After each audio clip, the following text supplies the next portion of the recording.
Debuffs, debuffs, debuffs. There is a total of 16 debuffs that are applicable on a target. Reaching this total is highly recommended. It's not so much for dungeons, but is highly suggested for raids due to their higher difficulty. In this video, we'll go over the debuffs that are the most beneficial to rogue tanking.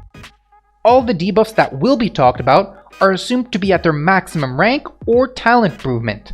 The following debuffs are classified into subgroups to better highlight their usefulness and showcase different options if you can't get one for whatever reason. Let's first look at armor reducing debuffs. The first one is Curse of Recklessness, which is applied by a warlock. This is a fairly common debuff to see in raids. Honestly, you won't be stepping on too many toes asking for it. Next is Sunder Armor, which is applied by a warrior. Same deal here, no one will throw a fit if this is on the target. Alternatively, there is Expose Armor put by a rogue. However, it does not stack with Sunder Armor, but will reduce more armor than Sunder Armor. But I have to say, Sunder Armor is very much a staple ability of a warrior tank's threat if there's another tank present in your raid. Typically, you'll see Expose Armor if the second tank who is right by your side is a bear druid tank, who don't rely on Sunder Armor, well, because they don't have it. Speaking of druids, next is Fairy Fire, which is, I believe, the only armor reducing ability that can be casted from a distance. Next is Armor Shatter, a debuff applied on the target that originates from the one-handed axe Annihilator, a bind-on equipped weapon created from blacksmithing. That closes up the armor reducing debuff group. Let's move on to the mischance group of debuffs. Wail of the Banshee drops from Baroness Anastari in Stratholme Undead. Wail is a unique item with 3 charges, meaning after you deplete the 3 charges, you need to go back and get more wails by killing Baroness. Actually, let me rephrase that.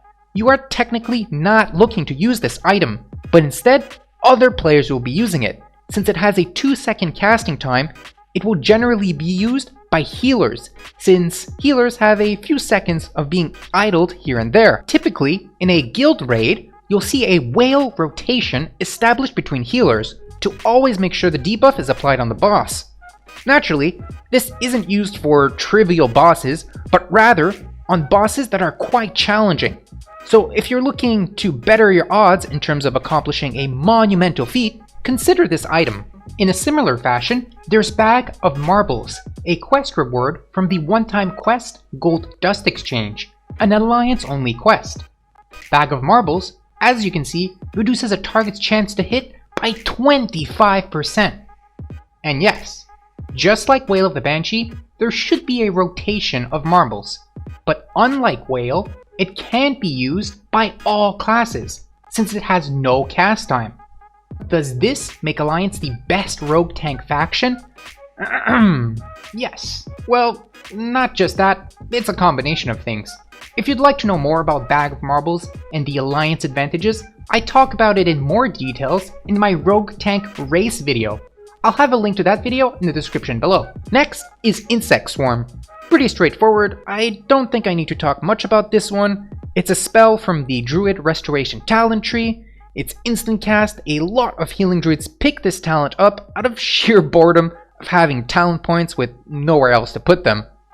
Now, for attack speed slowing debuffs. The first one is Thunderclap, which is applied by a warrior, and it will slow the attacks of the target. Next is Thunder Fury, which originates from the one-handed weapon Thunder Fury, Blessed Blade of the Windseeker. This debuff applies a similar effect as Thunderclap. However, they don't stack with each other. Moving on to fire damage increasers is Improved Scorch, which will increase the damage dealt by Dragon Breath Chili, a buff. Dragon Breath Chili deals fire damage in a cone in front of you and scales with spell damage. Next is Flame Buffet, which originates from Arcanite Dragonling, an engineering required trinket. This is mainly used to bolster damage of Dragon Breath Chili. However, this debuff is rarely seen, as it requires players in the raid to be engineers to summon the Arcanite Dragonling. Last within this group is Curse of the Elements, which, you guessed it, is used to increase the damage of Dragon Breath Chili. The fifth group of debuffs is Nature Damage Increasers, with Storm Strike which increases the damage of the next two sources of nature damage. This debuff is applied by a shaman for the possibility to bolster the damage of your poisons and therefore your threat. Next is Gift of Arthas, classified as an increase to the general damage that the target takes. I'd like to point out, Gift of Arthas deals threat whenever the debuff is applied on the target. It will continue to deal threat even if the debuff is already present. Similarly is Spell Vulnerability, which increases all the magical damage the target takes. It originates from the two-handed axe Nightfall, a bind-on-equip weapon that comes from blacksmithing. The main purpose of Spell Vulnerability increased the damage dealt by Dragon Breath Chili. And finally, the last debuff group is Physical Damage Reducers. The first one is Demoralizing Shout, which is typically applied by a neighboring warrior tank. This reduces the melee attack power of the target, which reduces the physical damage it deals. And lastly is Curse of Weakness. Curse of Weakness is bolstered by the Affliction talent Amplified Curse. Well, that pretty much wraps it up for me. If you'd like to share your rogue tanking experience, feel free to let me know in the comments below. Or have questions, by all means, feel free to drop by my livestream, twitch.tv/Caperfin. I'd love to have you. Anyway guys, keep it fresh and exciting out there, and I'll catch you next time.